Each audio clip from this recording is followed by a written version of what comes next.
However, chocolate milk happens to be an amazing post-workout beverage. Helps keep my muscles from seizing up and replenishes faster than other drinks, according to my trainer.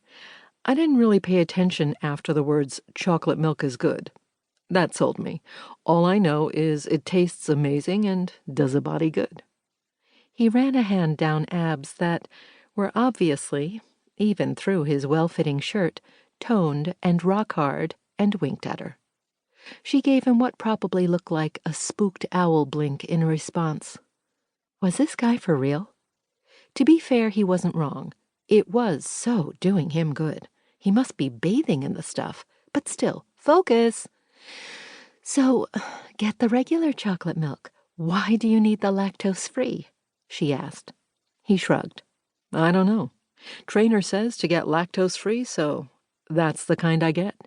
He tugged a little, but she didn't let go. What about you? Do you have a house full of milk-deprived children waiting at home? His brilliant blue eyes sparkled down at her, but she wasn't going to give in to their power he was obviously used to wielding. Damn, the Disney prince smolder was strong with this one.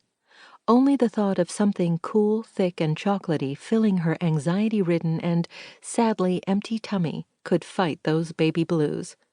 She renewed her grip on the jug.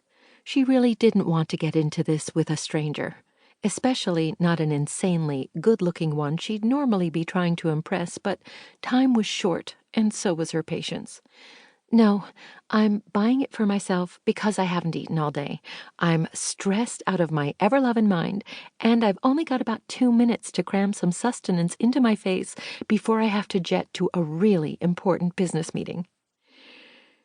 And chocolate milk is the answer to all your ills? He asked, that disconcerting smile still in place, which was making it really hard to stay mad at him. Yes, it will.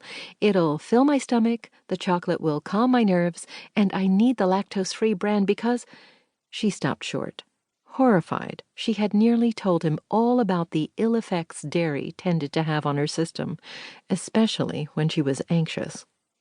His smile broadened, obviously grasping her gassy meaning. She gripped the jug so hard, her knuckles turned white, wishing on whatever gods happened to be listening that the floor would open up and swallow her. Or, better yet, swallow him.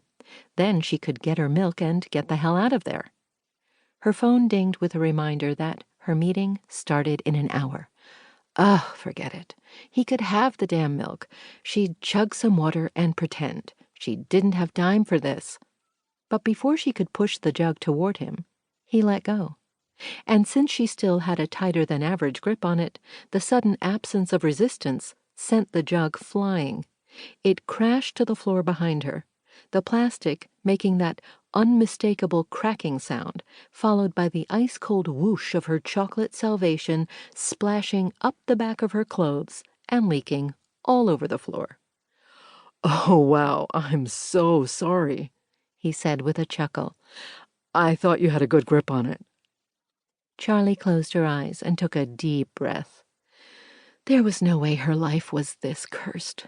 She'd always had bad luck. She'd pull the one box off the shelf that was missing parts. Her luggage always got lost or damaged when she flew, and her tires would find any nail in a 10-mile radius of her car. She once moved her car in a windstorm, so the trees she'd been parked under wouldn't fall on her car, only to have her neighbor's tree fall into her driveway and crush it anyway. She was used to the ridiculous things that happened to her, and let the running inside joke that was her life slide off her back most days. But the fact that she was standing in the dairy section on the verge of crying over literal spilled milk on the most important day of her professional life had to be some violation of the universe's cruel and unusual punishment laws. The fact that she was doing so in front of the most drop-dead gorgeous man she'd ever been within eyeshot of was just the icing on top of the world's most craptastic cake.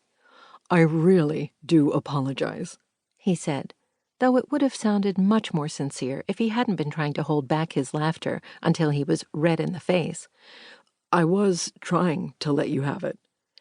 Yeah, he'd let her have it all right. Lovely. It's all right.